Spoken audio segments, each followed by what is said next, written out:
Ya saudara, terima kasih Anda masih di Sapa Bali Pagi Ruang Psikologi, dan hari ini kita masih akan membahas terkait dengan topik dilema orang tua versus anak milenial. Dan Dita di sini masih ditemani oleh seorang psikolog klinis, ada Mbak Tita. Hai. Nah, Mbak Tita, tadi terakhir kita sempat membahas kalau dampak dari permasalahan yang masing-masing dialami baik itu orang tua maupun anak, itu salah satunya adalah bargaining power itu ya Mbak Tita ya, negosiasinya begitu antara orang tua dan anak. Nah kemudian pasti ada dampak-dampak lain begitu ya Mbak Tita. Kalau kita lihat dari fenomena-fenomena sekarang nih Mbak Tita, mungkin anak sulit diatur atau lebih sulit dikasih tahu. Nah kira-kira itu mungkin nggak terjadi dampak-dampak lainnya apa saja Mbak Tita? Ya, yang tadi itu bargaining power itu ya salah satu ya, maksudnya masih ada juga nih. Kadang masalah anak zaman sekarang kalau kita lihat mereka itu kalau kita kritik gitu ya, atau kita kasih semacam masukan, nasihat itu kadang orang lain juga melakukan hal yang sama. Gitu kan. Jadi itu ketika mereka mengalami kritikan atau mereka mengalami satu dikasih masukan, ya mereka belum bisa terima. Jadi lebih pada suatu bukan saja pembenaran, tapi mereka sudah kritis ya dengan situasi yang ada saat ini. Betul. Ya, mereka sudah bisa melihat bahwa sekarang ini bukan hanya sekedar saya aja ya gitu kan, tapi orang lain juga bagaimana melihatnya. Dia bisa melihat role model di sekitarnya seperti apa gitu sudah kan. kritis benar lebih ya? kritis mereka dengan situasi yang ada. Kemudian nah pada akhirnya mereka akan break the rules. Break the rules. Jadi misalnya contohnya saja sekarang ini kalau anak-anak zaman sekarang mereka belajar daring gitu ya. Aturan sekolah tetap berlaku ya. Mereka tetap harus mengerjakan tugas gitu ya, harus bisa mengikuti Zoom meeting gitu ya dengan guru gitu tatap muka meskipun secara online. Nah, jam-jam itu kan jam waktunya sekolah. Betul. Ya. Tapi ada kalanya sih mereka jadi break the rule karena tidak ada semacam aturan yang sampaikan langsung gitu ke anak gitu ya, antara orang tua dengan si anak, dengan pihak sekolah atau guru ini dengan anak gitu kan. Jam sekolah itu misalnya jam 8 sampai jam 12 atau jam 8 sampai jam setengah 3 gitu kan. Tetap itu harus disampaikan, jam waktu belajar adalah ini. Tetap harus melakukan tugas-tugasnya pada saat itu.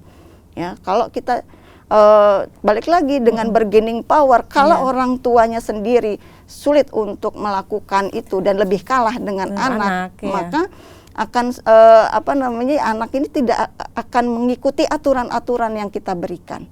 Gitu. Nah, itu juga nanti akan berdampak juga. Dampaknya adalah rasa dengan permasalahan semakin banyak, orang tua cemas, anak juga cemas. Ya kan? Muncul lagi masalah baru iya, gitu betul. ya. Ini menjadi nggak nyaman juga kan, konfliknya jadi semakin banyak gitu kan.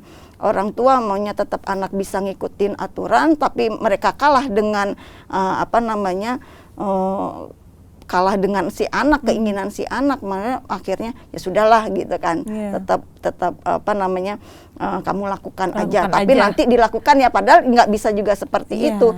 Orang tua juga harus tegas gitu kan, supaya sebagai orang tua tetap dilihat bahwa orang tua itu punya power gitu. Sehingga tidak menjadi satu tidak ada rasa nyaman lagi gitu loh, tapi lebih bisa teratur lagi gitu kan.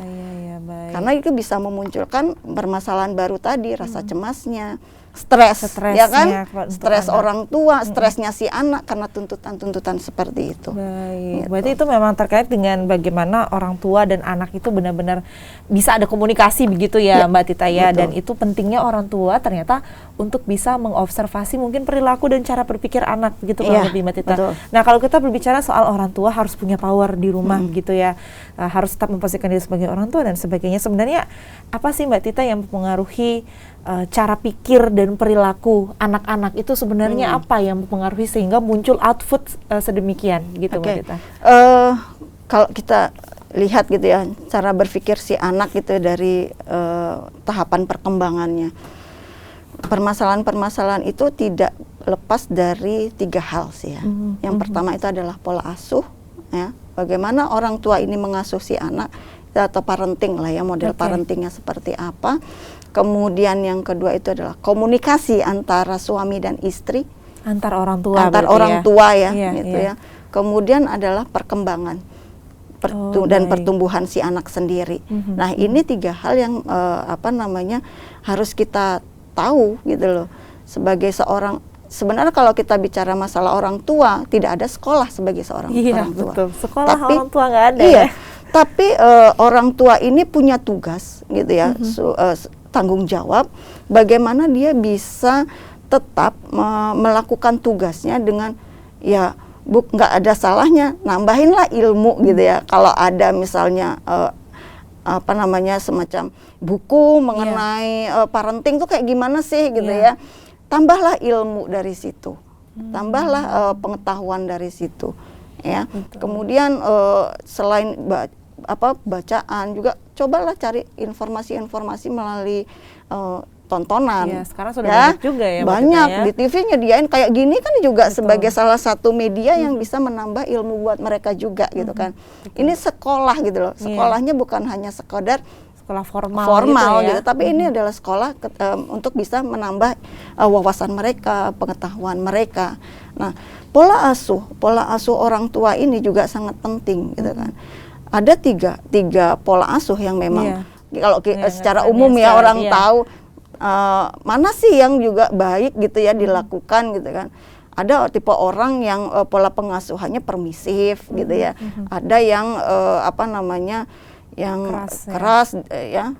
Tipe orang orang tua yang ya otoriter, kemudian ada yang demokratis.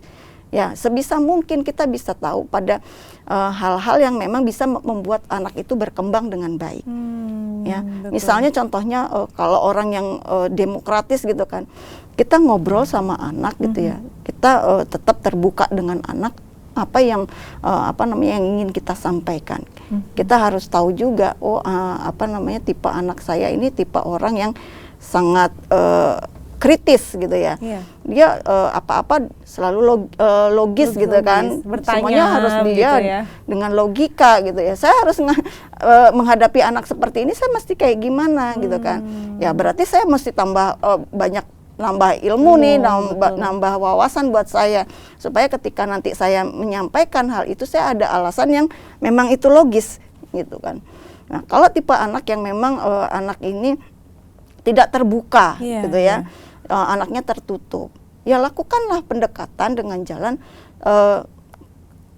memberikan alasan kenapa hal ini dilakukan. Gitu ya. Istilahnya anak tidak terbuka, ya melakukanlah pendekatan secara interpersonal. Dengarkan gitu ya. Jadi usahakan supaya si anak ini merasa untuk diterima dan dia bisa mengungkapkan apa yang dia rasakan. Gitu. Baik. Itu pola asuh ya. Pola asuhnya. Contohnya. Kemudian kalau dari komunikasi suami istri ini juga mesti kita lihat ya. Maksudnya ada tipe-tipe pasangan gitu yang tipenya komunikasinya kayak nggak sinkron, nggak konsisten gitu ya antara suami dan istri gitu kan. Ya udahlah mama aja atau ya udahlah papa aja gitu ya. Nah, jadi yang lebih baik adalah komunikasinya harus jalan dua-duanya. Jangan modelnya kayak kalau kita lihat ada